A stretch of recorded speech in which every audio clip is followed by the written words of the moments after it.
Assalamualaikum warahmatullahi wabarakatuh. Bertemu lagi dengan saya Putri Francisca.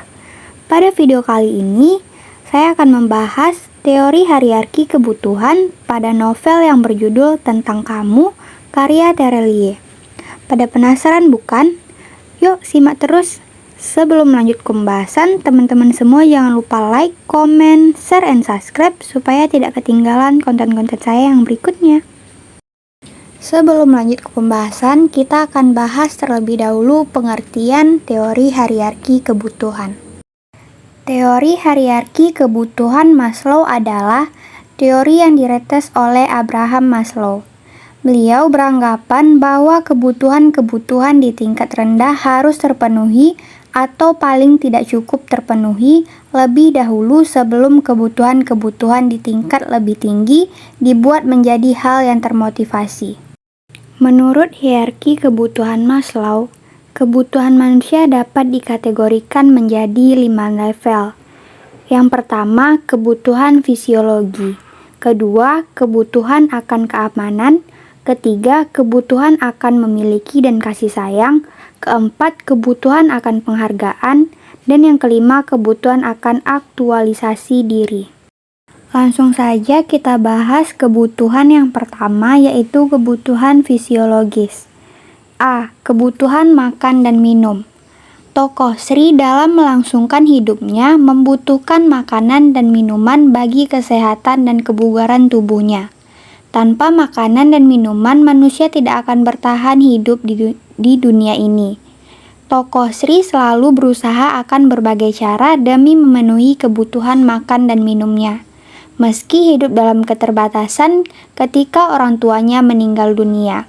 Semua kebutuhan hidup seperti makan dan keperluan lainnya ditanggung oleh Sri sendiri dengan susah payah. Pemenuhan makan dan minum digambarkan pada kutipan berikut. 5 menit berlalu, Sri sudah cekatan memanak nasi, menyalakan tungku perapian, menunggukan air dan beras dalam kuali besi. Karung beras nyaris kosong, entahlah mungkin ibu tirinya tidak peduli di rumah masih ada beras atau tidak.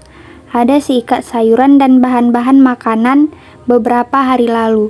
Sudah tidak segar, tetapi masih bisa dimasak. Dia bisa menyiapkan sup. Berikutnya, B. Kebutuhan tempat tinggal.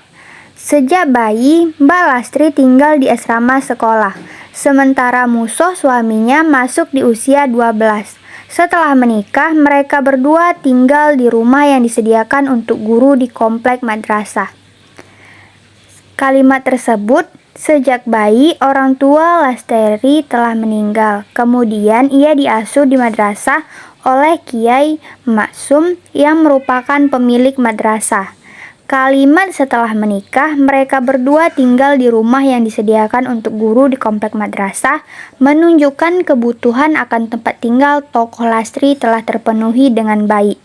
Ia mendapatkan fasilitas tempat tinggal bersama suaminya setelah menikah yang disediakan oleh pemilik madrasah.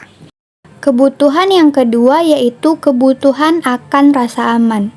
Setelah kebutuhan fisiologis tokoh Sri terpenuhi, maka ia akan berusaha untuk memenuhi kebutuhan tingkat keduanya yaitu kebutuhan rasa aman. Kebutuhan akan rasa aman meliputi kebutuhan aman secara fisik, kebebasan dari daya-daya yang mengancam seperti takut, cemas, bahaya, dan kerusuhan. Kebutuhan aman secara fisik merupakan kebutuhan yang diperlukan oleh seseorang yang diakibatkan oleh gangguan-gangguan di lingkungannya. Seperti halnya tokoh zaman, ketika kebutuhan akan fisiologis tokoh zaman tercapai, maka ia akan beranjak untuk memenuhi kebutuhan tingkat keduanya yaitu kebutuhan akan rasa aman. Dalam kutipan tersebut, pemenuhan kebutuhan rasa aman zaman terlihat ketika ia memiliki masalah dalam pekerjaannya yang telah ia lakukan beberapa hari yang lalu, yaitu pencariannya tentang Sri Ningsih dan ahli warisnya yang masih berakhir buntu. Bahkan surat-surat Sri Ningsih yang dijadikan sebagai petunjuk sudah dibaca berkali-kali, tapi belum membuahkan hasil. Petunjuk tersebut mulai remang dan menghilang. Berikutnya, adalah kebutuhan yang ketiga, yaitu kebutuhan akan cinta dan rasa memiliki. Perhatikanlah kutipan berikut ini. Kutipan tersebut menunjukkan bahwa Ayah Sri sangat mencintainya, terbukti pada kalimat, "Minggu depan ulang tahun Sri Indi, aku juga sudah berjanji membelikannya sepatu baru di Surabaya." Ayah Sri rela pergi ke Surabaya berlayar untuk membelikan hadiah ulang tahun berupa sepatu sekolah untuk Sri Ningsih agar pendidikan anaknya tidak terhambat hanya karena sepatunya yang rusak. Saat itu, untuk membelikan suatu barang, masyarakat harus keluar pulau terlebih dahulu menyeberangi laut. Seperti halnya Ayah Sri yang harus meninggalkan pulau untuk membelikan hadiah ulang tahun untuk anaknya. Hal tersebut menunjukkan bahwa Ayah Sri sangat mencintainya dengan melakukan segala pengorbanan untuk anaknya.